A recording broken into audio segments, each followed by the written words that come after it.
what was something profound that Booker gave you as wisdom, whether it's in training or doing your in-ring stuff? What was that one piece of wisdom that he gives you? That you can't be the best anywhere else if you're not the best in reality wrestling. It's simple. You know, we look at all the guys who got contracts that came from reality wrestling. At some point, they were either champion or they were undeniable.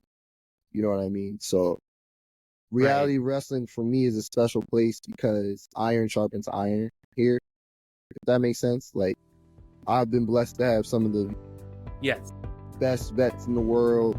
Obviously a 2-time Hall of Famer, you know, in my back pocket to pick, you know, their brain.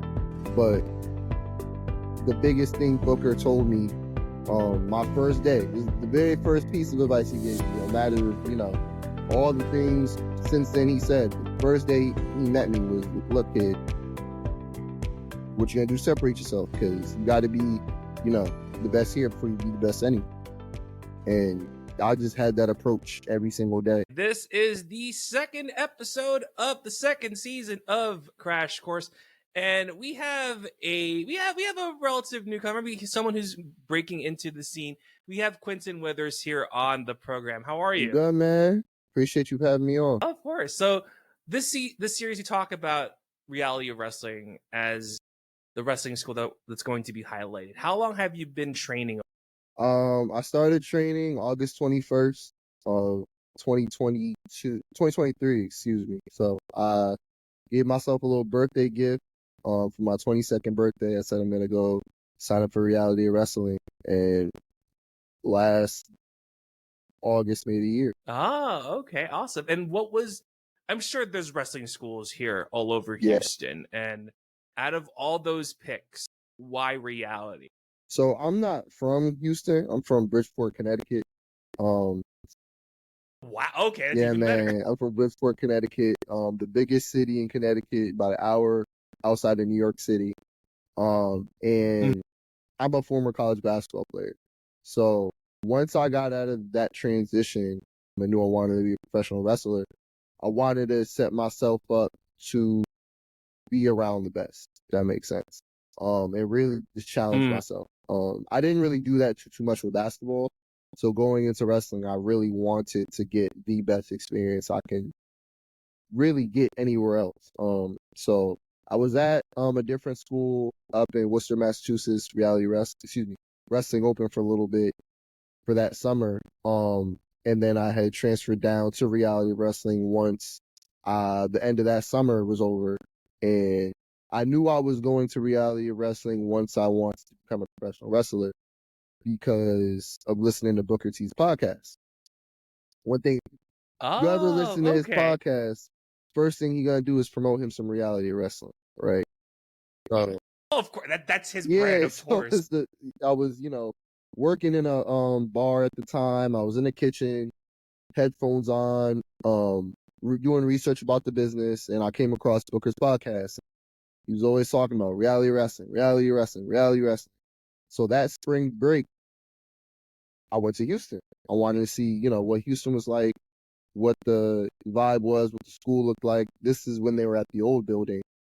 And, you know, looked around, got to, you know, get a sense of the vibe there. I was like, you know what?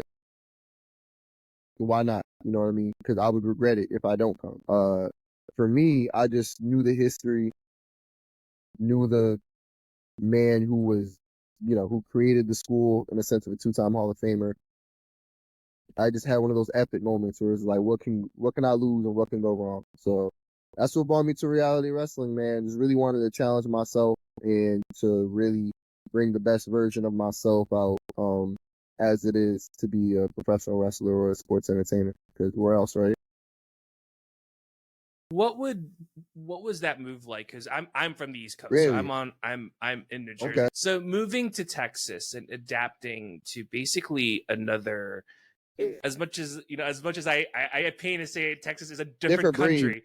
What was exactly? What's the transition like moving from the East Coast going here? I thought New York traffic was bad, bro. Yeah, they got New York beat. It's crazy.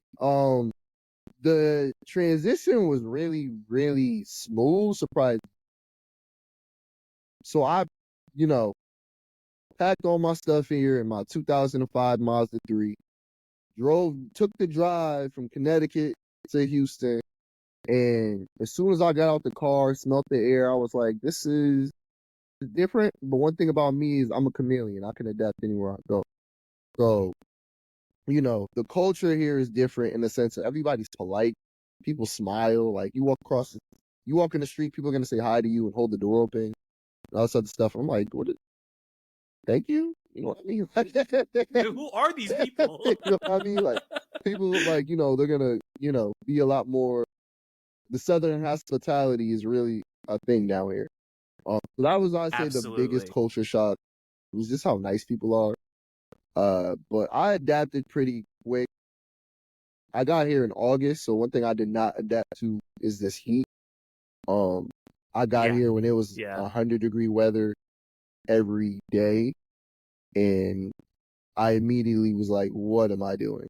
Like, like, That's what I it's wander no into. rain, nothing. It's just heat every day. I'm starting my car just to get the AC going before I pull off.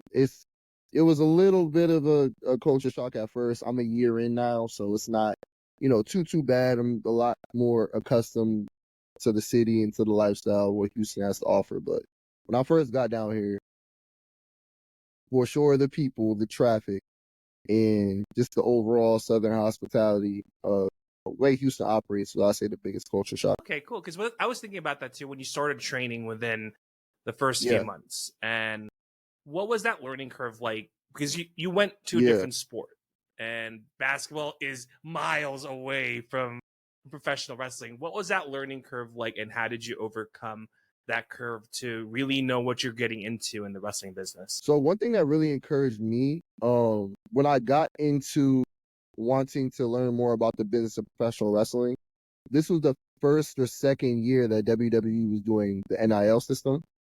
So me being a college athlete myself, I was like, okay, I don't know if I can get on their NIL radar, but what can be the next best thing? You know what I mean? So for me, doing my research was reality wrestling.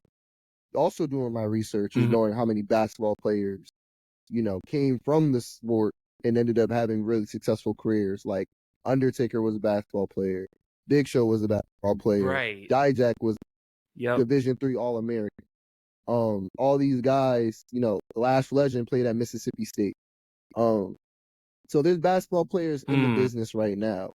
It was just a matter of getting the best experience I can possible. So when I was at when I was at Wrestling Open, great guys, great trainers, great atmosphere to be around. But I knew that I could push myself more than what I was, if that makes sense. So I wanted to push myself to just different boundaries. I'd never been outside of my bubble of Connecticut for really, even in basketball. Like obviously you would go around for AAU and all that good stuff. For the most part though, my roots are in Connecticut. But I was, of the mentality at the time, I have to become, if I want to be really, really good at this, if I want to be better than average, I have to get comfortable being uncomfortable.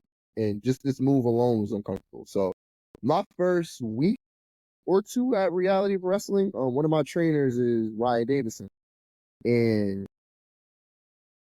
I think the second or third class I had with him, he cussed me out, which was like my welcome to Rome moment. What? Yeah. Oh, hold on. Explain. Oh, Explain. yeah. It Hold was on. a nice little beans and potatoes cuss out, too. So it was like. Okay. Essentially, though, I was trying to. One thing in wrestling is big no-no is you don't do a move you don't know how to do. Obviously, you can, hurt somebody and it can be really, really bad. So I was trying to put in a whole clover leaf. Didn't look crisp, didn't look smooth, whatever. And when the drill was done, he was just like, let me think. He break stuff down. He was like, yeah, this happened.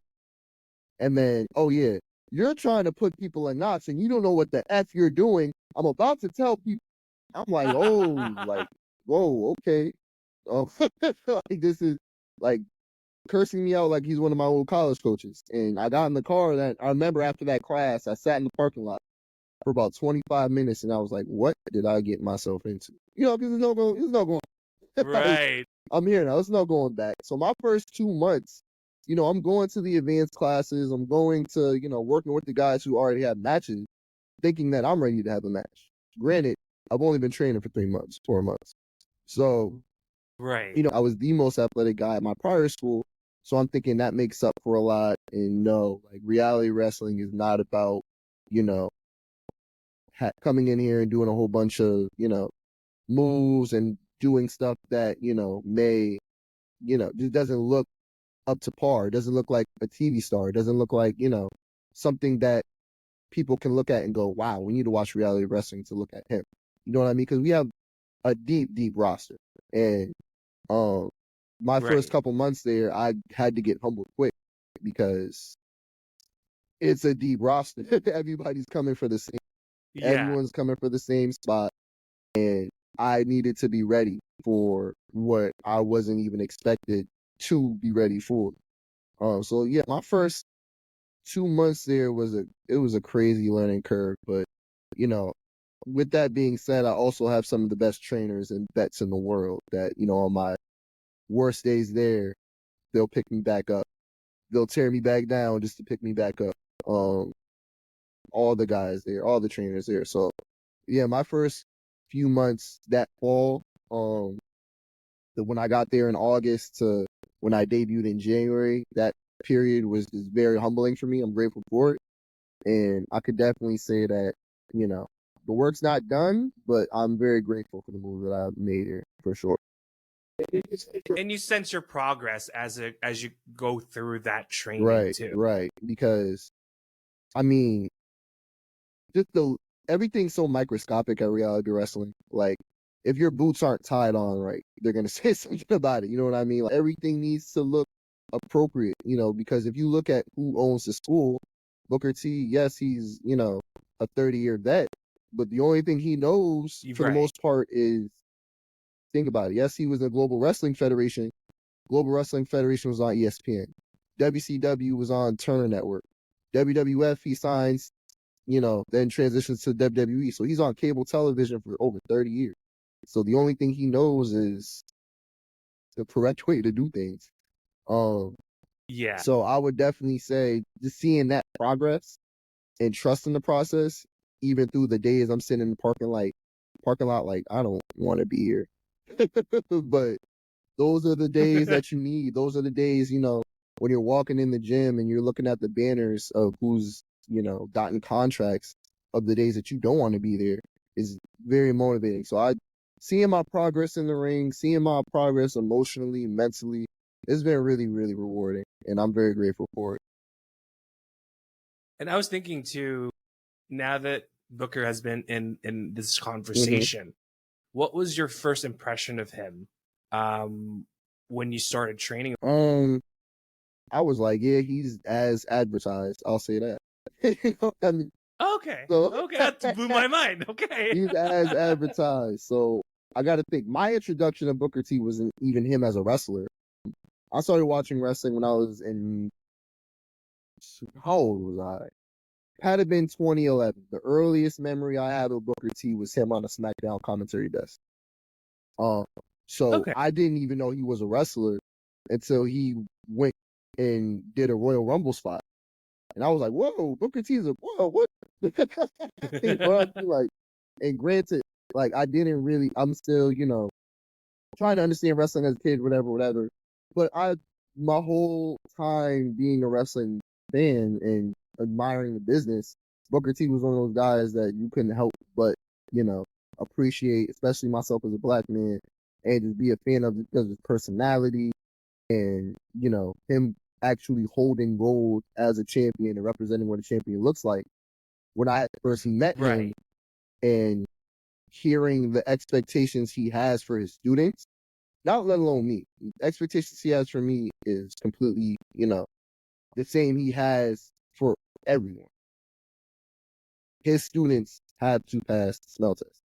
So shaking his hand for the first time, that was the talk I got was, okay, what are your goals, right? First thing he asked me, what do you want to do out of this? All right. Next thing he asked me, all right, well, everyone tells me that answer. So what are you going to do to separate yourself? Right. I was just like, deer in headlights. That is so profound. That is so profound. I would have been like, excuse me? Deer in headlights. And he was like, well, you came to the right place. You know what I mean? So that's just how he thinks. You know what I mean? This is my first introduction to him. I was like, yeah, this is Booker T. But on the flip side, he just expects reality wrestling wouldn't be where it is right now if he didn't think or try to bring the best out of his students every day. So, like when I tell you we'll be training, whatever, he'll stop training and pinpoint the most I'll tell you a little story. I was watching a lot of the vets train one day. It was like Ninja Mag, Brian Keith, Ryan Davison, whole bunch of the guys. They were just training. And Booker yelled, "Hey, Ryan, stop doing that. Stop doing that." I had no clue what this man was talking about. Like, I'm sitting next to one of my top, like, what did he do? I'm like, you're trying to figure out what it is. You're trying to figure it out Ryan, too. I'm like, yo, what did he fight you on? I was like, what was it? Like, like, help me understand. But Booker's just one of those guys. And just because, as I told you before, he's just done this for so long that everything just has to be correct. If it's not correct, then it's not presentable. You know what I mean? This is not something that he can co-sign, or it's not something that he can put it, give his word to. So just like I said, before I even debuted, that fall period of just getting to pick his brain, shut up and listen, see him, maneuver and work one of the best, if not the best, independent promotions, TV promotion out there. It's been a pleasure. It's been a real good pleasure. And I'd say Booker, man, he's just one of those ones that you just got to shut up and listen to, because we got to say in that reality wrestling, Booker's always right. So You mentioned going into your debut. Do you remember what your debut was, and how much of your training has accumulated to doing your debut at reality? Yeah, man. So my debut was really out of left field. Like, that day, I wasn't sure I was going to debut or not. I was just like, I'm going to bring my stuff just in case. Another reality of wrestling saying is always bring your gear. That's how Booker won his first TV championship, because he bought his gear and somebody else didn't. So that day I just so happened to have my gear on. And then, Booker and Kevin and Brad, they gave me the Iggy. They were like, "Hey, you're debuting tonight." I was like, "Oh, really?" Like, I didn't think they would come, because I'm just always just stuck in the rotation of training. Even, me being a basketball player, you go to practice, you're expecting a game, at the end of the week, or some day you practice on a Monday, Tuesday, you got a game Wednesday, practice Thursday, Friday, you got a game Saturday. Like, so the schedule. For me, I'm going to this gym, 2-3 days a week, staying in shape in between. And I'm like, is this day ever gonna come? Like, am I ever gonna get a match? And as soon as I stopped thinking about it, hey kid, it's it's time to debut. So I just remember that day, the main thing that was going into my mind was just make them want more. You know what I mean? Make them want more. My match was like a 3-minute challenge, a beat the clock challenge or whatever.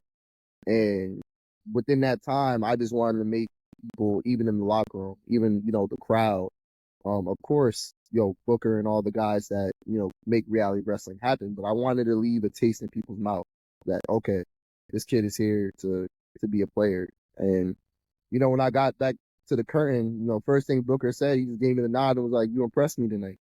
And that's really hard to do. You know what I mean? This is a guy, 30 years in the business, probably even seen more wrestling matches than the average guy.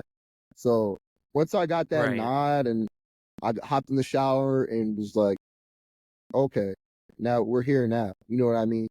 So yeah, that debut was really, really special, because I wasn't expecting it, but I was ready.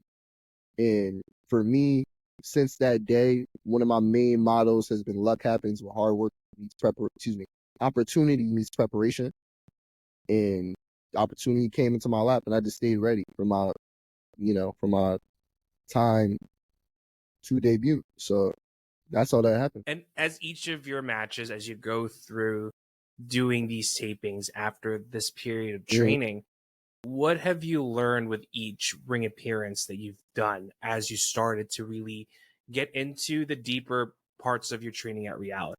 Yeah, man. So 2 things I learned. I'll give you the good, and then I'll give you just me being really microscopic. So good things I learned about my Okay. matches so far was, number 1, how much I've been able to constantly leave people going, huh, okay, that kid's got something. You know what I mean? Like, it's very, once again, we're both, we watch a lot of wrestling, right?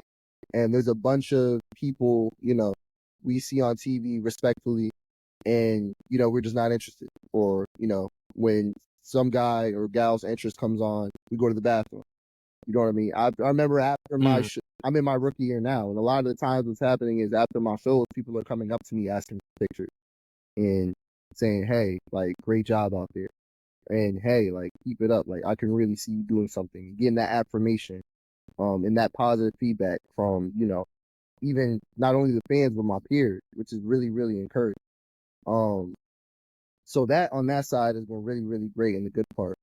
The microscopic part and the scary part is, yes, I'm in my rookie year. A lot of people are giving me a lot of good feedback and all of that stuff, but I have so much room to grow, not only, with my skill set, with my move set, with my character work, with my promos, all that other stuff. And like, for me, I just can't wait to see where I take this. I'm embracing the process, and it's very hard, not very hard, but it's very difficult to love the grind of something that you do. You know what I mean? Especially like the long days, the long road trips. All this. It's hard to enjoy it, but for me, I've enjoyed every rep of it. I've enjoyed every time I hit the rope. I enjoyed every bump. I enjoyed every boo, every cheer. You know what I mean? So for me, I would say the good, part in terms of, to answer your question, like, the good has been the feedback. You know, I mean, watching my matches and reading the comments, or coming out the curtain, coming to the back, or coming, to the crowd after the shows and just hearing people go, yeah, man, you did that tonight. That just shows me, okay, my work is paying off. And then microscopically, to that other point, I just have so much more to grow that I haven't even scratched the surface of what I'm about to be like in a few years. Humbly, I say that because I'm in my rookie year. What I mean? So Right. for me, that's where the motivation kicked in. Is, okay, just got to keep going. Just got to keep going. I'm getting that feedback, both positive and negative. You just got to put one foot in front of the other, and we'll see, God willing, where this takes me. What was the advice? And we talked about with Booker a few minutes back. What was something profound that Booker gave you as wisdom, whether it's in training or doing your in-ring stuff? What was that one piece of wisdom that he gives you? That you can't be the best anywhere else if you're not the best in reality wrestling. It's simple. We look at all the guys who got contracts that came from reality wrestling. At some point, they were either champion or they were undeniable. You know what I mean? So reality wrestling for me is a special place because iron sharpens iron here. If that makes sense. Like, I've been blessed to have some of the best vets in the world. Obviously a 2-time Hall of Famer, in my back pocket to pick, their brain. But the biggest thing Booker told me, my first day, this is the very first piece of advice he gave me, no matter, all the things since then he said, the first day he met me was, look, kid, what you gonna do? Separate yourself, because you got to be, the best here before you be the best anywhere. And I just had that approach every single day since August 21st. You got to be the best at reality wrestling. How can I be the best? What can I do, to keep people invested in Quentin Wynters? When people hear the executive decision, do they believe it? If I claim to be the attraction that I am I backing it up? Am I doing everything right? You know what I mean? Like, I'm yet to hold a championship in reality wrestling, so I can't consider myself the best yet.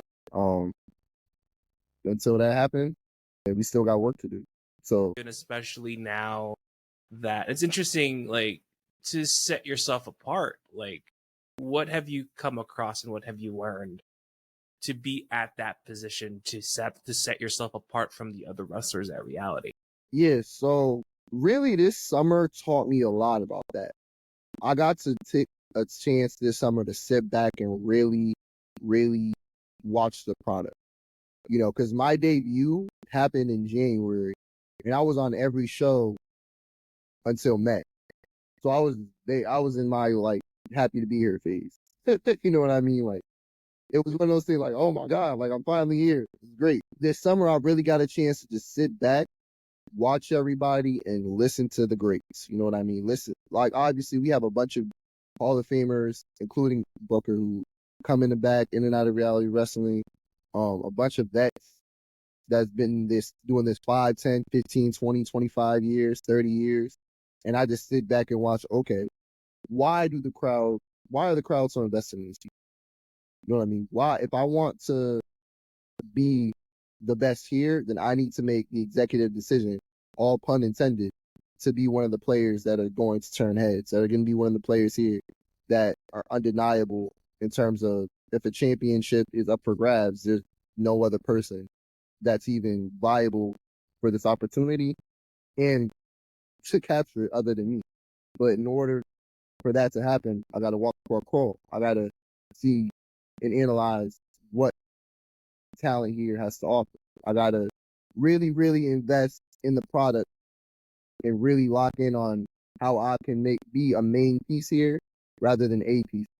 You know what I mean? I didn't really come here to waste my time, respectively. I came here to be one of the best to ever do it at reality wrestling. So for me, to answer your question, how I've been able to separate myself, honestly, has been just sitting back and realizing what this product lacks and where I can insert myself so much into. So whenever that next, big opportunity comes, I know I'm going to be ready for it. Like I got a chance to really sit down and dissect this roster one by one. So I'm ready for any and all comers at this point. And I can't wait to get back in that ring and show everybody why. And what is your personal favorite match that you've done with a lot of the hard work that you're doing in your training? What was that one match that you went, oh, okay, this is pretty good? That's a good question. I would say I'll give you two off the top of my head. And they were actually the past two matches that I had. So we had these breakout shows, right? At Reality Wrestling.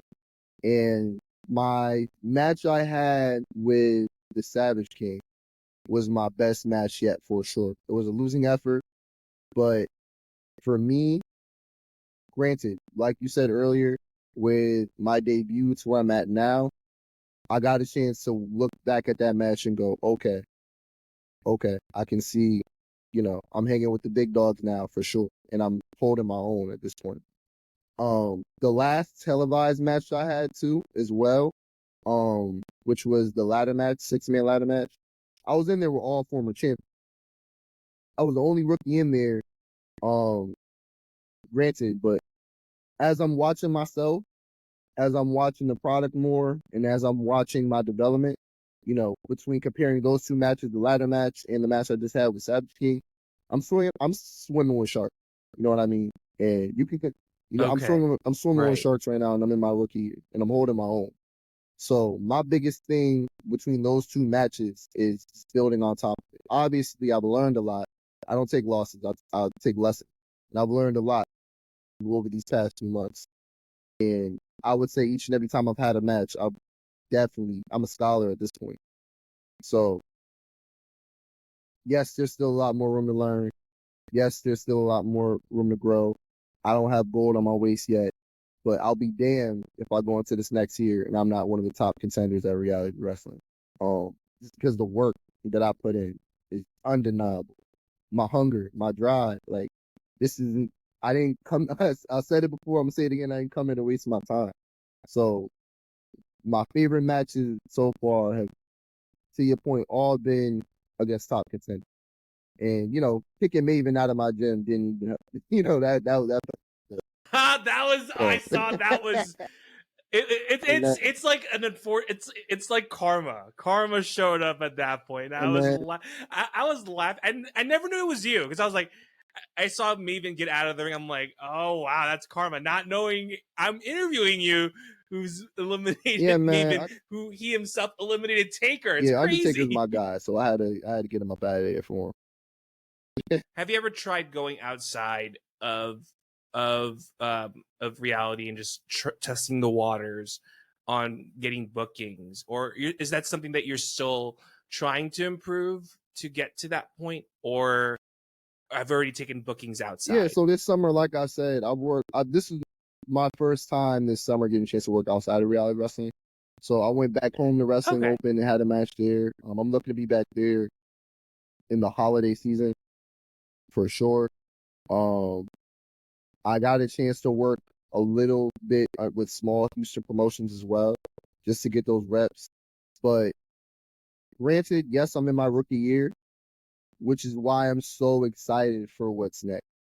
Granted, most rookies don't get a lot of bookings outside of their main territory. If I'm not, I could be wrong.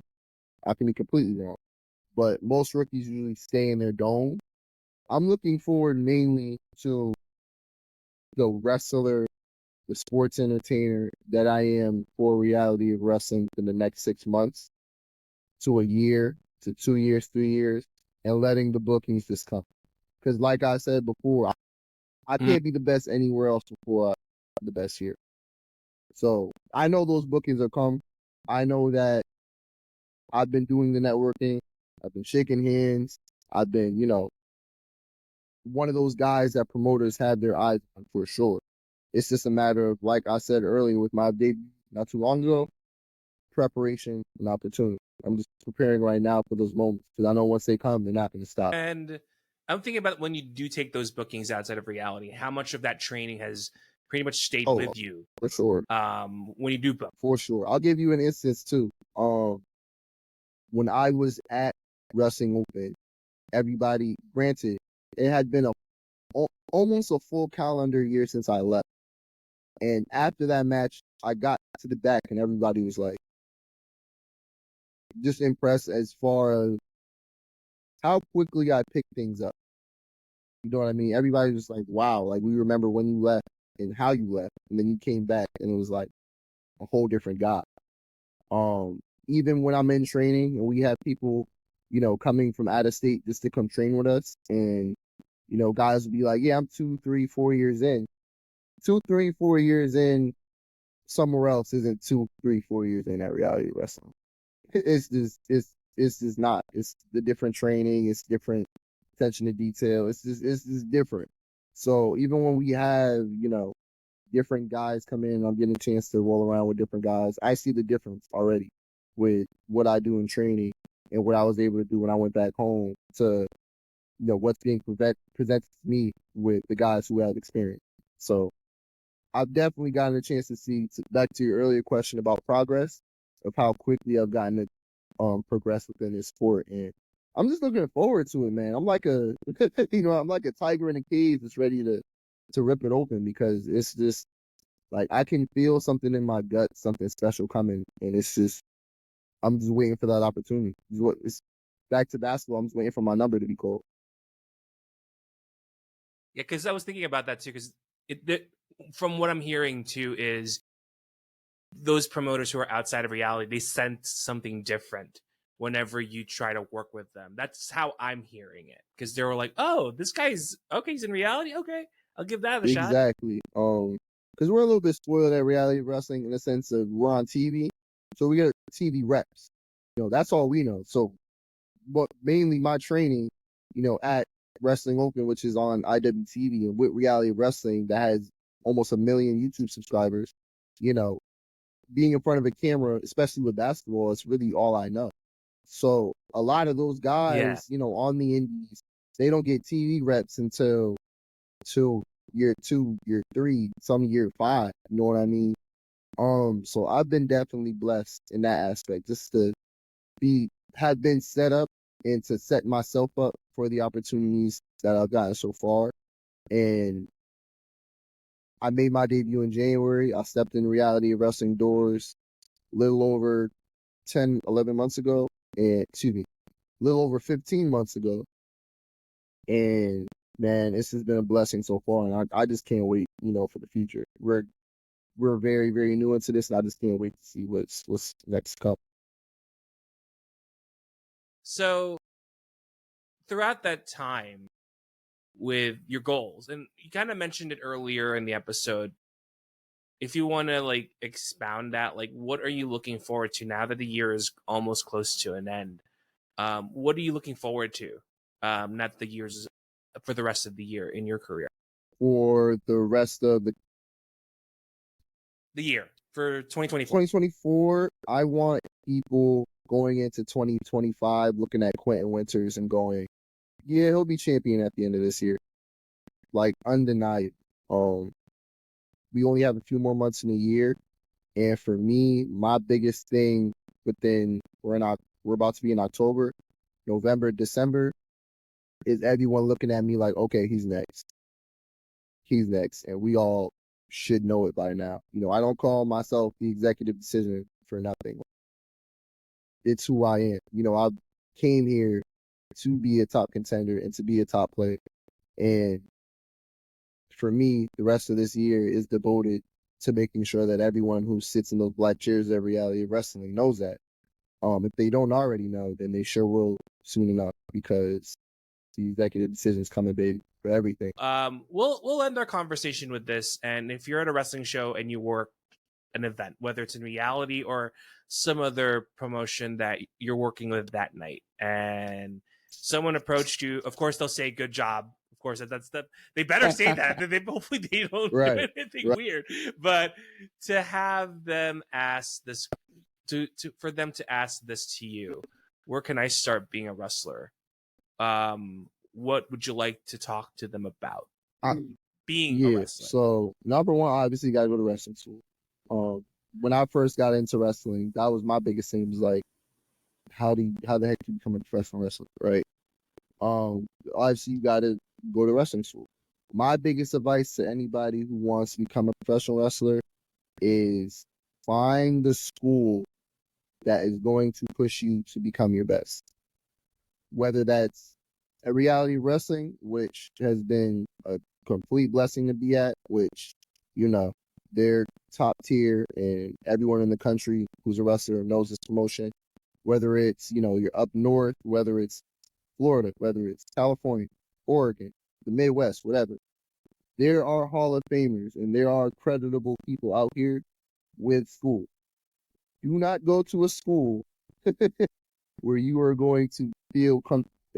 Here's an old quote, a coach told me. If you walk in the gym and you're the best player in the gym, you're in the wrong gym. Go somewhere that is going to make you be stupid uncomfortable, right? For me, that was Reality of Wrestling. For someone else, that may be something else, someplace else, some other country, who knows?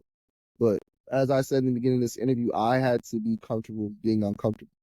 And I needed to be, put out literally into a different region of the country in order to grow into the person that I am today. Now that might not be your story, but my story is a little bit different. So to answer your question, like I said, I'm telling somebody after a show, how or where do I become a professional wrestler? Number one, do your research. And number two, if you're training and you're looking around and you're the best person in the gym, or you're the best person at the school, it's time to find another school.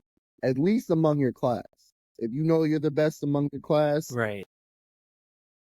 We got some, we got to be around people that are going to be able to push us. So I would just say that I get that every day at Reality of Wrestling. I'm in there rolling around with 20-year vets, 10-year vets, 15-year vets. People who have done things in this industry. I haven't done anything yet, but people who have done things at the promotion that I'm at. So hopefully that answers the question. Awesome. So I have nothing left to give. You have the floor. Thank you so much, Quentin, for having you on the second episode. And where can we find you if there's anything upcoming in the month of October? You have the floor. Yeah. So Instagram, you can find me at The Real Wynters, WYNTER. Give me that green light, like, hey, let's see what you got, kid. So, the next time you'll see me is in a reality wrestling ring, and I just really can't wait to show you guys what the executive decision, to continue to show you guys what the executive decision has off, as I really rep and prepare to be a top contender here for real. So we'll end our conversation here. Thank you so much for watching and listening on this episode of Crash Course, and we're on to the next one. Bye. Appreciate you, dog.